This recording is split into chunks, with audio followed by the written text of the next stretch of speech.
आज मला अतिशय आनंद आहे की आषाढी एकादशीच्या निमित्ताने माझ्या कुटुंबासहित माझी पत्नी अमृता, मुलगी दिविजा, मानाचे वारकरी आणि आमचे सहकारी यांच्या समवेत श्री विठ्ठलाची, पांडुरंगाची पूजा करण्याची संधी मला मिळाली आणि एक अतिशय आनंददायी अशा प्रकारची ही पर्वणी आहे।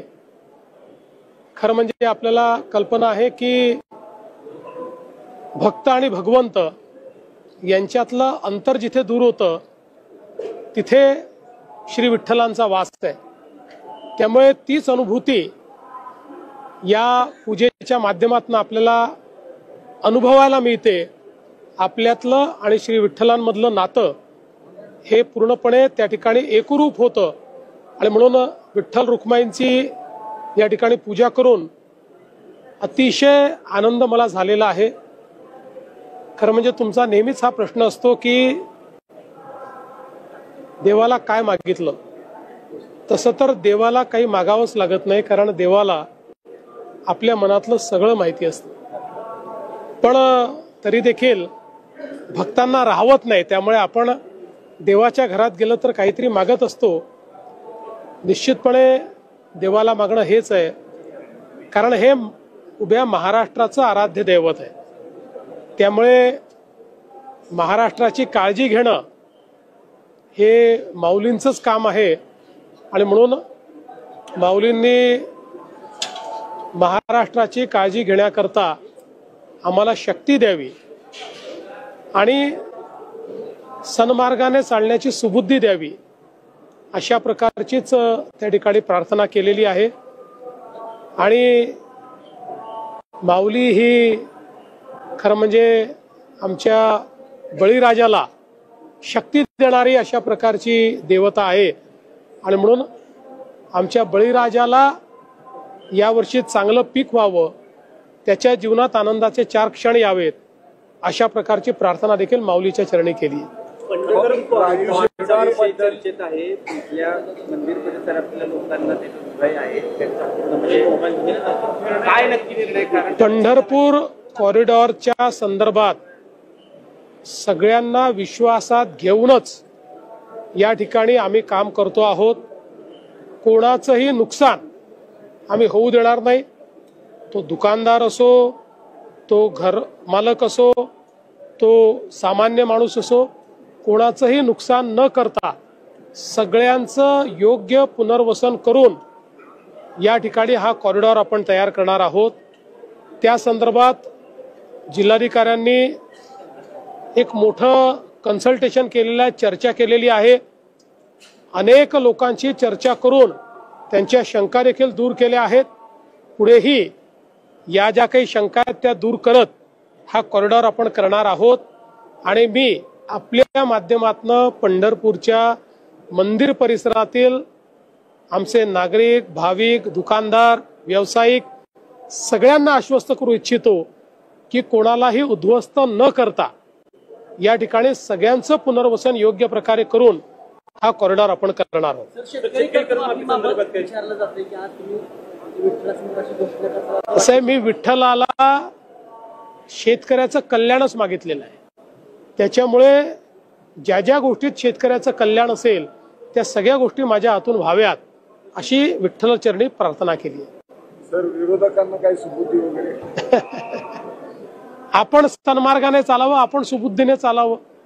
आपण सुबुद्धीने चाललो तर दुसऱ्यांना सुबुद्धी येईलच आणि ज्यांना दुर्बुद्धी येते त्यांची काय अवस्था होते तुम्ही बघितलंच आहे। ज्या पद्धतीच्या काल टीका झाल्या मेळाव्यामध्ये, म्हणून जाऊ द्या, आज आनंदाचा दिवस आहे। कारण मी जसं सांगितलं की त्यांनी विजय उत्सवाला जसं रुदालीचं स्वरूप दिलं तसं मला आनंद उत्सवाला कुठलंही राजकीय स्वरूप द्यायचं नाही। त्यामुळे मी त्या संदर्भात काही बोलणार नाही। ज्या पद्धतीने व्हीआयपी दर्शन यावर्षी बंद करताना त्या पद्धतीने पुढच्या वर्षी ही परंपरा कायम राहणार आहे? मला असं वाटतं ही चांगली परंपरा आहे, ही परंपरा अशीच कायम ठेवली पाहिजे। कोकण दर्शन संदर्भात गेल्या वर्षी मुख्यमंत्र्यांनी आश्वासन दिलं होतं या उतारवर. मात्र प्रायोगिक तत्वावर ते सुरू झालेलं आहे. थोडं रुजायला वेळ लागेल, पण ते हळूहळू करण्यात येईल. सर, ज्या पद्धतीने आता वगैरे यावेळेला खूप सुधारणा केल्या, म्हणजे पहिल्यांदाच असं घडलं, पाण्याची एवढी वाईट अवस्था होती, पूर येईल असं वाटत होतं. नियोजन सगळं चांगलं झालेलं आहे. हे सगळं करताना हे असंच पुढे चालू राहावं याच्यासाठी मला असं वाटतं की प्रत्येक वर्षी आधीपेक्षा चांगलं करण्याचा प्रयत्न आपण करतो. यावेळी पालकमंत्री जयकुमार गोरे असतील, आपले इथले जिल्हा प्रशासन जिल्हाधिकारी असतील, SP असतील, आपले कार्यकारी अधिकारी असतील, ZPचे सगळं प्रशासन जे आहे हे 24/7 या नियोजनामध्ये होतं. आपण जर पोलिसांची कमांड अँड कंट्रोल सिस्टीम बघितली असेल तर अत्यंत आधुनिक अशा प्रकारची कमांड अँड कंट्रोल सिस्टीम आहे की ज्यात ड्रोनच्या माध्यमातून ऍक्च्युअल काउंट म्हणजे किती या ठिकाणी आले तेवढा हेड काउंट देखील आपल्याला प्राप्त होतोय. AI चा उपयोग चाललेला आहे. त्यामुळे आपली मूळ तत्व तीच ठेवत दरवर्षी वारीमध्ये नवीन तंत्रज्ञान आणायचं, नवीन व्यवस्था आणायच्या, नवीन पद्धती आणायच्या, अशा प्रकारचा प्रयत्न आपला असणार आहे. आपण स्वच्छतेकडे जास्त लक्ष दिलेलं आहे. कुठेही घाण नाही, कुठेही दुर्गंधी नाही. पण एक प्रॉब्लेम येतो, पंढरपूरच्या नगरपालिकेचे आरोग्य कर्मचाऱ्यांची क्षमता कमी आहे, तर ती वाढवून द्यावी अशी मागणी केली. ह्याला जोडून सर पोलीस कर्मचारी खूप करतात, लोड खूप असतो, 12 महिने गर्दी असते आणि हे कमी पडतं. मला पहिल्यांदा तर या गोष्टीचा अतिशय आनंद आहे, कारण सगळ्यांनी मला यावेळेस सांगितलं की प्रचंड स्वच्छता या ठिकाणी पाहायला मिळाली. खूप चांगल्या प्रकारे सगळं वातावरण, स्वच्छ वातावरण पाहायला मिळालं. ही अतिशय आनंदाची गोष्ट आहे. निश्चितपणे कर्मचारी असतील किंवा पोलीस असतील या संदर्भात कुठे काही कमतरता असेल तर ती दूर करण्याचा प्रयत्न आपण करू. देखिए, ये जो वारी होती है ये एक बहुत ही आनंद का क्षण है. इसमें भक्त और भगवान ये एक दूसरे में लीन होते हैं. ये ऐसी जगह है जहाँ भक्त और भगवान अलग नहीं होते, दोनों की ऊर्जा एक साथ मिलती है और एक नई ऊर्जा तैयार होती है.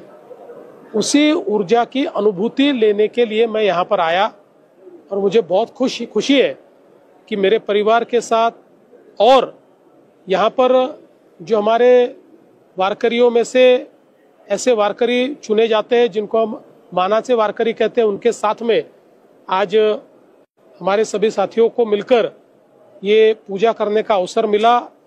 इस ऊर्जा को अपने आप में समाहित करने का अवसर मिला.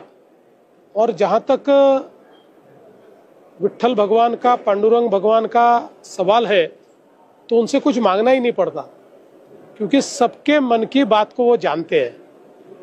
हम लोग तो ऐसे है कि वो हमारी माऊली है, उनके पास पहुंचते तो कुछ न कुछ मांग ही लेते हैं.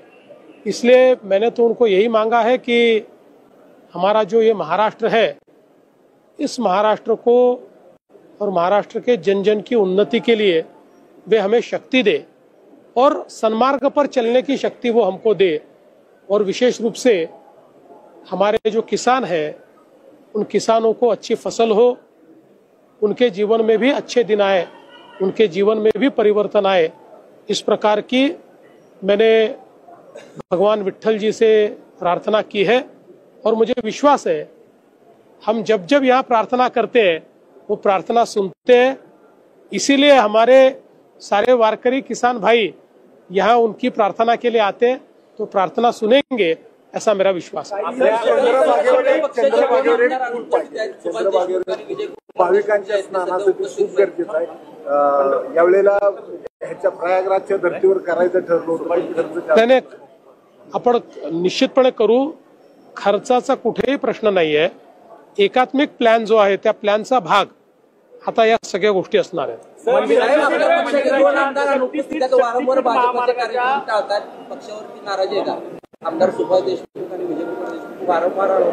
अरे कुठेतरी राजकारण सोडत जा, कुठेतरी राजकारण सोडत जा. अरे मंदिरात आहोत आपण, कुठेतरी राजकारण सोडत जा. काल पूर्णपणे दोघेही सोबत होते, ते तुम्हाला दिसले नाहीत. कशा करता इथे राजकारण आणता? सरकारी करण्याच्या विरोधात हा हिंदुत्ववादी संघटना काही सुब्रमण्यम स्वामी यांनी मंदिर सरकारी करण्याला विरोध केलाय, याबद्दल आपण काय? असं आहे की ही साधारणपणे विश्व हिंदू परिषदेची देखील भूमिका राहिलेली आहे की शक्यतोवर मंदिराचं सरकारीकरण करू नये. मंदिर हे भक्तांच्याच हातामध्ये असावं. मात्र ज्या ठिकाणी कारभार खूप मोठा होतो अशा ठिकाणी आपल्याला अशा प्रकारे कायदा करावा लागतो. कायदा केला याचा अर्थ त्याचं सरकारीकरण केलं असं होत नाही. हे सरकारीकरण नाही आहे. या कायद्याच्या माध्यमातून त्याचं व्यवस्थापन चांगल्या प्रकारे चालावं अशा प्रकारचा आपला प्रयत्न आहे. त्यामुळे मला असं वाटतं की आज आपण बघितलं असेल कायदा केल्यानंतर मंदिरामध्ये झालेली सुधारणा या आपण सगळ्यांनी बघितलेली.